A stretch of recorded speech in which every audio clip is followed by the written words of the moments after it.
pemuda, selamat datang dan berjumpa kembali dengan saya Stefani Cahyaningsih Sediawati dengan nomor induk mahasiswa 191124104. Pada kesempatan kali ini ada hal yang istimewa teman-teman, karena kita mau memaknai bersama mengenai arah dasar keuskupan.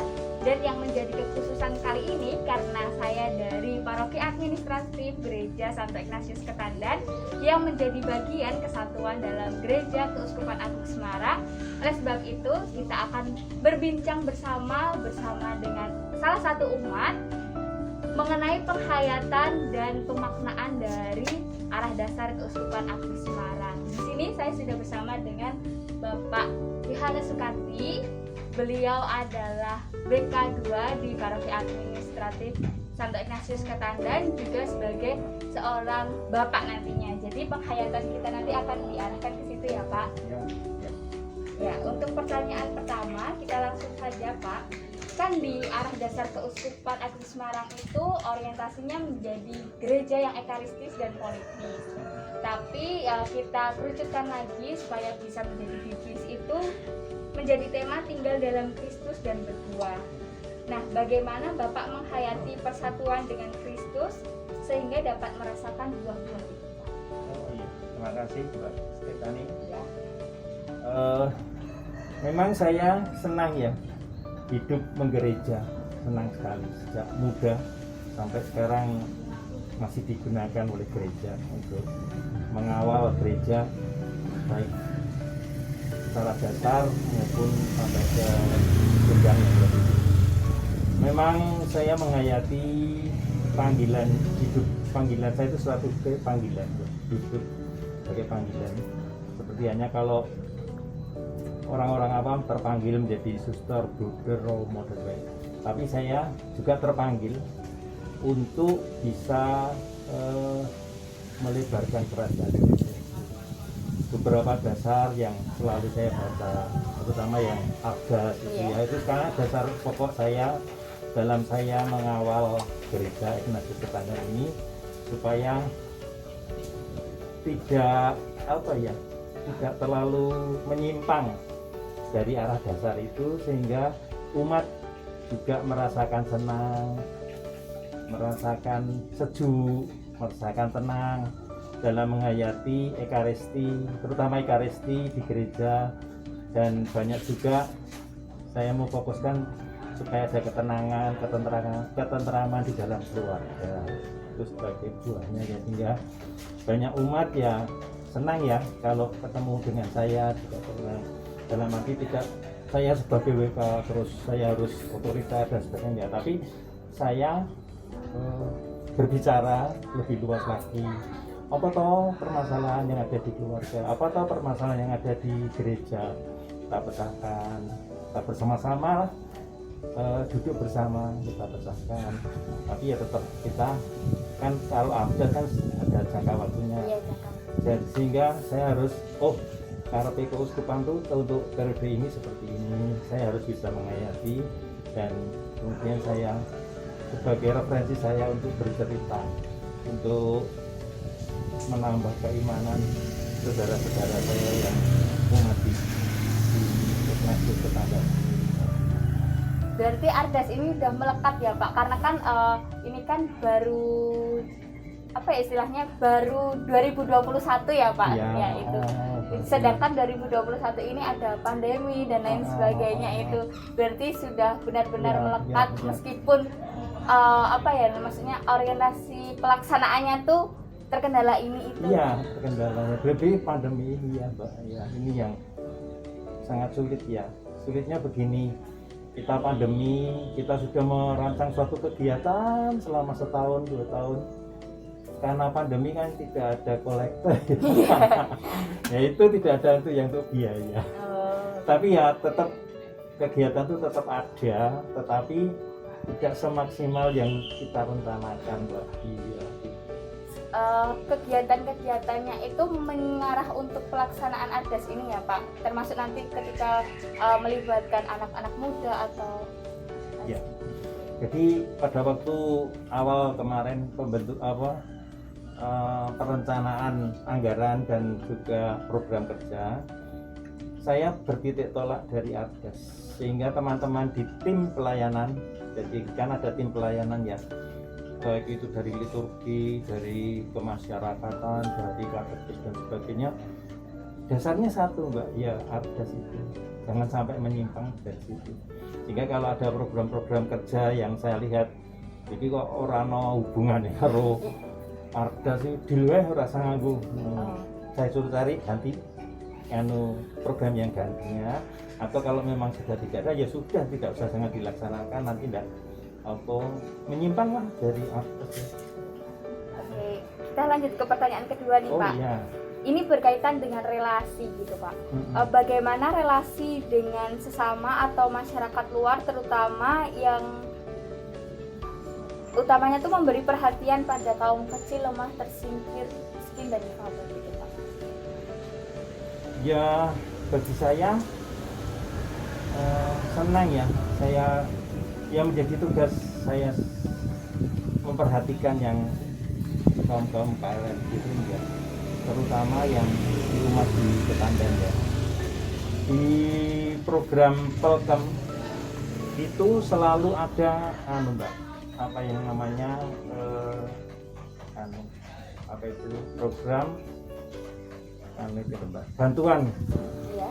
bantuan setiap bulan bagi KLMD, itu menyeluruh sampai ke satu paroki lah, satu paroki administrasi, itu namanya living cost. Kalau di Ardas ada juga living cost, itu rata-rata tiap kakak itu mendapat 150 Mbak.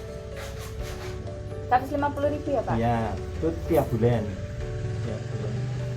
Yang kita mampu untuk tahun ini itu ada 33 kepala keluarga yang selalu kita bantu. Itu yang rutin ya Mbak, rutin tiap bulan ada. Kemudian selama pandemi ini kita membuatkan satu aksi sosial juga bagi saudara-saudara kita yang terkena pandemi, baik itu yang kena COVID atau apa ya, akibat dari pandemi hingga mungkin di PHK dan sebagainya, itu kita beri bantuan Mbak. Kalau gerak lain selain dari sisi untuk ekonomi sama sosial, ada yang lain lagi nggak Pak? Maksudnya gimana, yang apa? Maksudnya kan ini tadi kan relasinya itu, kalau saya boleh mengerucutkan lagi kepada untuk membantu perekonomian sekaligus untuk sosial dalam arti memberi bantuan berupa sembako dan lain sebagainya. Kalau dalam hal lain misalnya untuk menjaga kelestarian alam, terus ada kerjasama dengan pihak ini. Ya, yang pertama kita kan punya PSE ya, punya PSE. Yang pertama di PSE itu kita memberikan ke KLMTD itu pinjaman lunak Mbak, tidak ada bunganya. Pinjaman lunak tanpa bunga, itu di bidang PSE. Kemudian kalau tiap tahun itu ada yang namanya Hari Pangan Sedunia, itu kita juga melaksanakan, dan itu tidak menutup kemungkinan tidak hanya dari umat Kristiani tapi juga lintas agama, itu selalu ada. Oke Pak, menarik sekali berkaitan dengan lintas agama ini. Boleh diceritakan lebih lanjut gimana sih Pak bentuk kerjasamanya yang terjalin dari awal sampai proses untuk melaksanakan Hari Pangan Sedunia atau dalam proses lain itu bisa apa tuh namanya Pak, bisa berhubungan terus gitu Pak, tanpa adanya terkendala ini itu. Itu kita ada yang namanya FKUB Mbak, Forum Komunikasi Umat Antar Umat Beragama. Nah, di situ kita menjalin di antara lintas agama itu Mbak.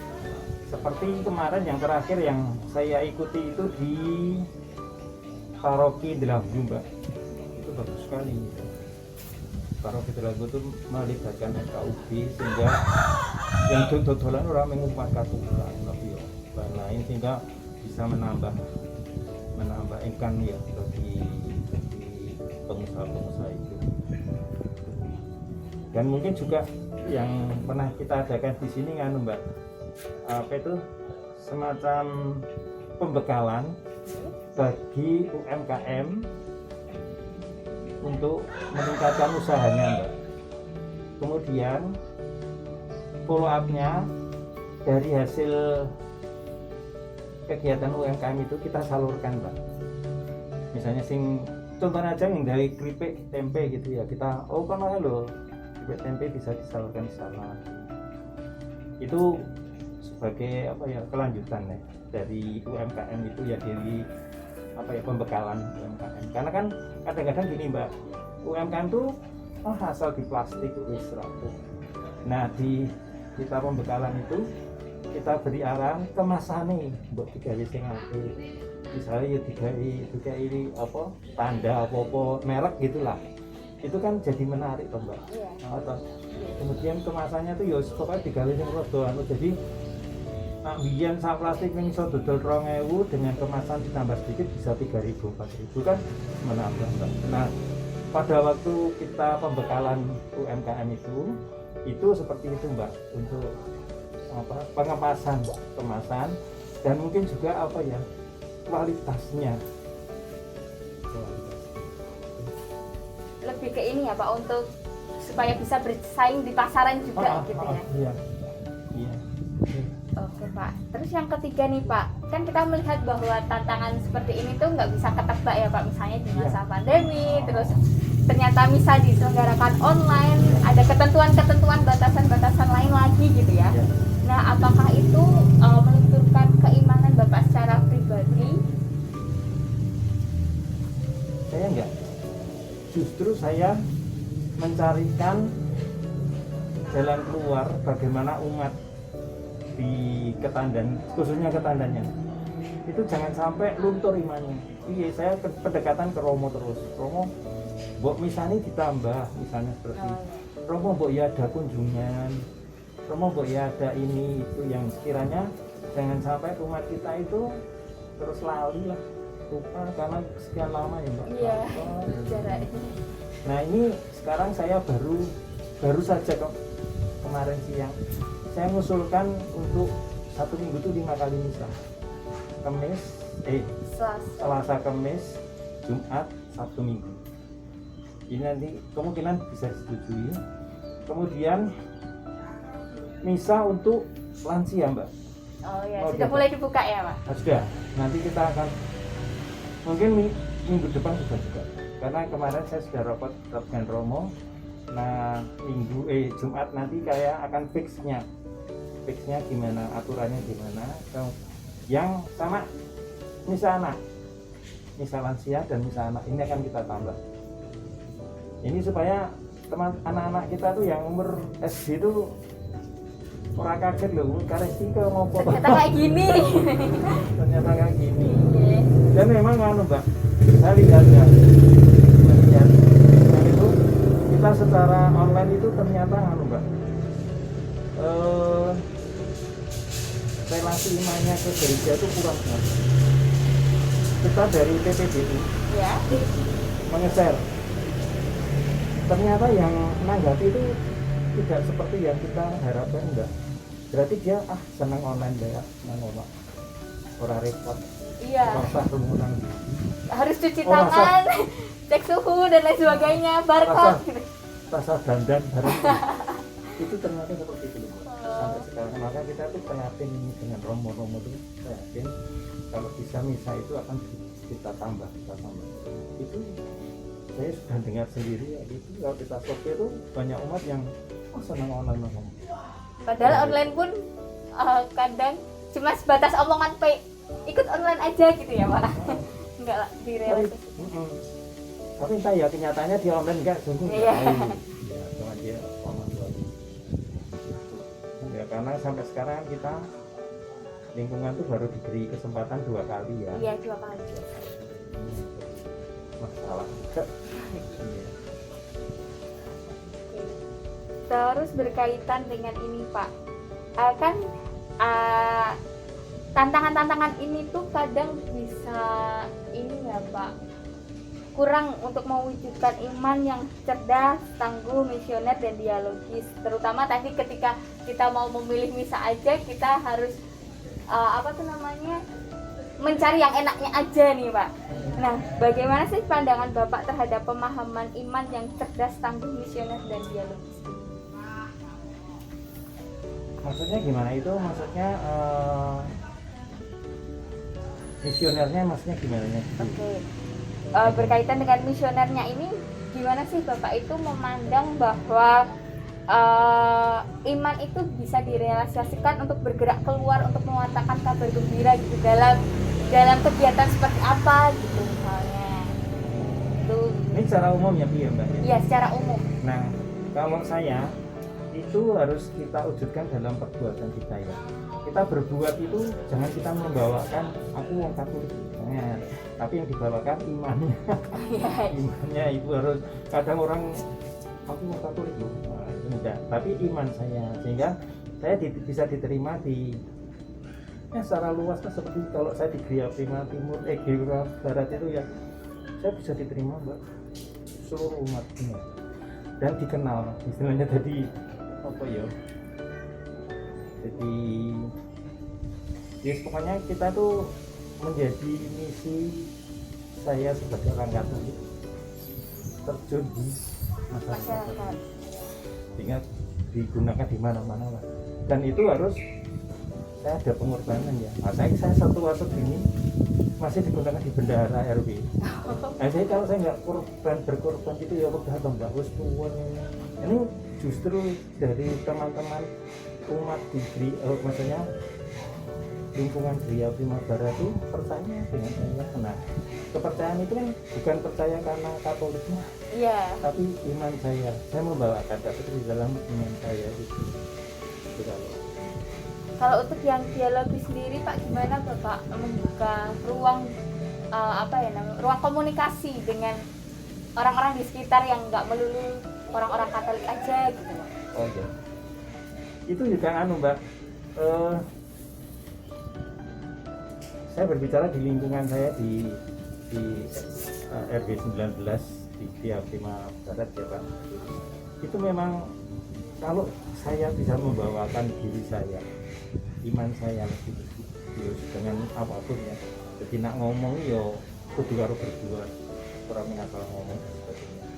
Maka saya membuka di sana itu teman-teman umat atau lingkungan Gereja Prima Barat itu tidak memandang saya sebagai orang Katolik sama, karena ya itu tadi yang saya pertaruhkan iman bukan dengan sehingga orang-orang di sana itu kami kalau kerja bakti pun istilahnya contohnya kerja bakti ya, kerja bakti itu saya tidak hanya menguatkan berprogram dan sebagainya enggak, tapi saya wujudkan dalam bentuk aku ya tandang di kerja orang mengan perlu konsumsi ya aku dulu boleh konsumsi. Nah disitulah teman-teman di sana senang bergaul dengan kita tuh senang gitu.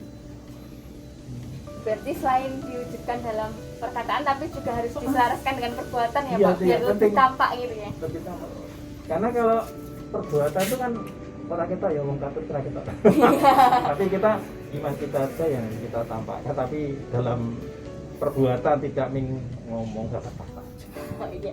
Terus ini Pak, ada yang menarik di dalam Ardas itu bahwasanya iman yang tangguh dipupuk dengan olah rohani yang tekun seperti dalam perayaan sakramen terutama Ekaristi, doa, devosi, latihan rohani dalam rekoleksi atau retret, dan membiasakan diri untuk membaca bacaan rohani terutama kitab suci. Nah, kalau Bapak sendiri itu bagaimana untuk menanggapi hal ini? Apakah sudah memupuk seperti ini atau gimana? Belum gitu Pak? Sudah Contohnya mungkin bisa diceritakan ya. gitu.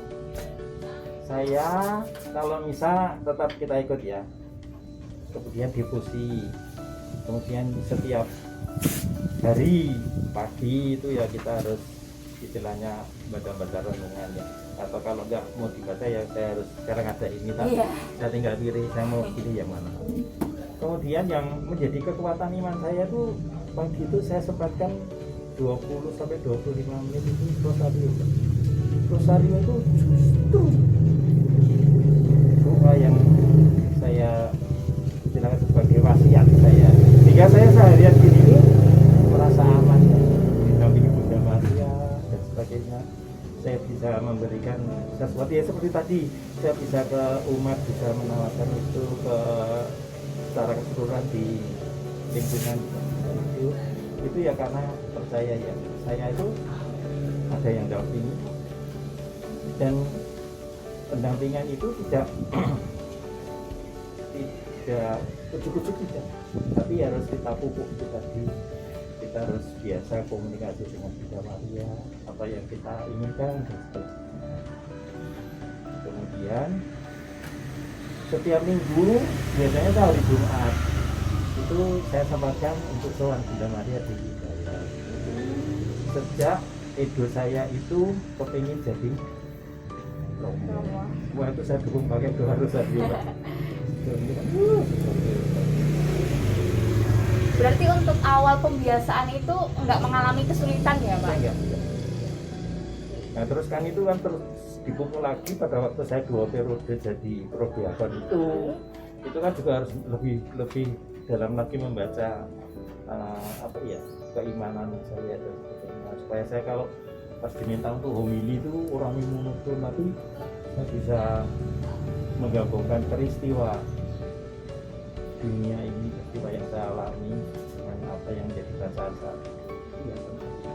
Sehingga kalau umat dengarkan, oh yo saya ini masalahnya kalau ini kok bacaannya yo podo bisa mengerti, dan saya harapkan umat yang mendengarkan bisa nyangkal. Ini yang nggak nyangkal kadang gitu Mbak, berjika homili aja soal lali. Terus Pak, ini kan di dalam adas itu juga diberikan garis besar mengenai keluarga Kristiani Ya. Nah, kebiasaan-kebiasaan seperti apa sih Pak yang bisa Bapak sharingkan kepada teman-teman berkaitan dengan pemaknaan, penghayatan atau pembiasaan hidup di keluarga Kristianinya Bapak supaya iman kepada Kristus ini tetap berbuah gitu Pak? Ya. Kalau terus terang, kalau doa keluarga malam itu jarang saya adakan, karena ya lebih-lebih akhir-akhir ini kondisinya kadang-kadang duitin ada juga saya di sini. Tapi doa itu selalu kita laksanakan meskipun tidak bersama. Lebih-lebih seperti hobi saya sudah di Jogja dengan, tapi saya selalu mengingatkan udah doa belum dan sebagainya, itu yang penting. Nah kalau pas Mei atau Oktober kita bisa ziarah bareng tuh. Tapi kalau hariannya karena kondisi kegiatan yang sudah tidak satu tempat gitu. Berarti saling mengingatkan gitu ya Pak? Yang penting itu. Jadi tidak lepas pasti. Dan kalau mungkin pas ada apa ya renungan yang bagus itu, gue itu terkadang ini renungannya bagus. Terus saya baca, mungkin gue itu bisa membaca pikiranku ya, jadi oh tujuku kayak seneng hal-hal seperti ini, sehingga kalau saya dikasih renungan gitu memang preferensi saya untuk satu saat saya harus ngisi, kan saya kan di lingkungan Gria Primavera tuh jadi tim pemandu doa. Nah sewaktu aku ngisi itu saya banyak referensi tuh, kalau enggak ya bingung kok. Iya. Nggak siap lah istilahnya kalau ini. Terus ini Pak, berkaitan dengan sebagai orang tua Kristiani, gereja mini itu kan menjadi ladang untuk menumbuhkan iman, nilai Kristiani dan panggilan pada anak gitu ya Pak. Nah, apakah anak itu menurut pandangan Bapak, anaknya Pak Kardi sudah bisa untuk ini merepresentasikan atau mewujudkan ini gitu Pak? Kalau saya pribadi juga, yang pertama yang jadi impian saya tuh yang edu itu. Ya. Ternyata dengan kita didik, kalau ke gereja kita ajak bareng, kalau kecil mesti kita ajak bareng. Terus kelihatan pada waktu masih kecil-kecil itu dia kalau ke gereja mesti nyetak di depan. Ini satu bentuk untuk apa ya, keimanan anak ya, tidak hanya di belakang dan di depan. Kemudian sejak kecil sama Bu Edi sudah diajari untuk nyanyi, untuk lektor. Itu kan memupuk toh. Ingat SMP pun lulus saya suruh daftar sekolah lain selain Mertogen nggak mau. Dia percaya banget di Mertogen pasti diterima. Memang saya persembahkan. Dua, yang satu persembahkan untuk gereja, yang satu biar cari di dunia. Dan nganu selalu tak pantau dari gereja belum yang masnya yang hobinya.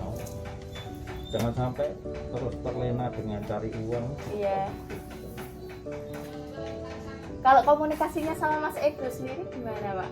Untuk 5-6 tahun ini kurang bagus ya, karena di asrama saya sendiri kan ya ora iso apa itu jenis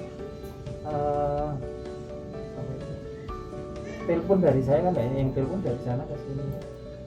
6 tahun ini lah nggak bisa komunikasi. Tapi kalau waktu di SMA-nya ya setiap bulan sekali kita bisa ketemu. Tapi setelah di seminarinya tinggi nggak bisa. Udah 2 tahun setengah ya ketemu. Hanya mungkin dia yang telepon pas saya ulang tahun atau mamanya ulang tahun itu diperiksa. Momen-momen khusus ya, Pak. Khusus ya. Oke. Terus ini Pak, kan kalau misalnya kita lihat adas lagi itu juga dikonkretkan sama kehidupan kita di masyarakat, di mana kita ada nilai Pancasila yang harus kita hidup gitu ya Pak. Nah, Bapak memandang nilai-nilai Pancasila dalam kehidupan yang kita bisa terapkan di gereja itu nilai yang keberapa dan bagaimana itu nanti dilaksanakan? Harus milih dari 5 sila. Iya, milih salah satu aja Pak. Ya kalau saya ketuhanan itu. Kenapa itu Pak? Ya itu jadi dasar iman kita ya. Dan dengan saya ketuhanan itu saya tidak akan membedakan itu agama Islam atau tapi itu satu kepercayaan yang tujuannya satu, itu kan adalah Tuhan. Hanya dia pakai Islam, pakai Buddha, pakai Konghucu itu kan cuma kendaraannya. Iya. Saya Kristen, saya Katolik itu kendaraannya. Kan ada yang pakai Honda, ada yang pakai Yamaha, ada yang pakai Suzuki, itu kan kendaraannya. Tapi arah tujuannya kan sama. Iya. Ya, ketuhanan itu kan kalau mau memaknai loh ini, berarti tidak fanatik ya. Jadi kalau saya mengatakan saya senang ketuhanan karena saya memandang dia agama Islam baik, dia pakai kendaraannya Honda berarti saya pakai Yamaha, Sama-sama baik gitu ya Pak. Ya. Ya, terima kasih Pak atas wawancaranya, sangat-sangat memotivasi kita juga nantinya juga teman-teman di sini dalam menghayati lagi mengenai arah dasar Keuskupan Agung Semarang gitu ya. Jadi kita bisa lebih mengulik lagi Keuskupan Agung Semarang itu arah dasarnya seperti apa. Nah teman-teman di sini kita bisa memetik 5 hal, yaitu dari Pak Kardi tadi dapat menjadikan arah dasar ini sebagai wujud untuk terus menghidupi semangat kekatolikan, semangat kerasulan, semangat kerjasama dalam dinamika dengan masyarakat secara umum tentunya, semangat kebangsaan dalam menghidupi nilai-nilai Pancasila maupun di masyarakat sekitar untuk terus mengedepankan wawasan kebangsaan serta profesionalitas sebagai baik Pak Kardi sebagai WK2 maupun sebagai orang tua Kristiani yang turut serta mendidik dan membimbing anaknya untuk menghayati iman Katolik. Sekian dari saya, Stefani Cahyani Sisliawati. Sampai jumpa.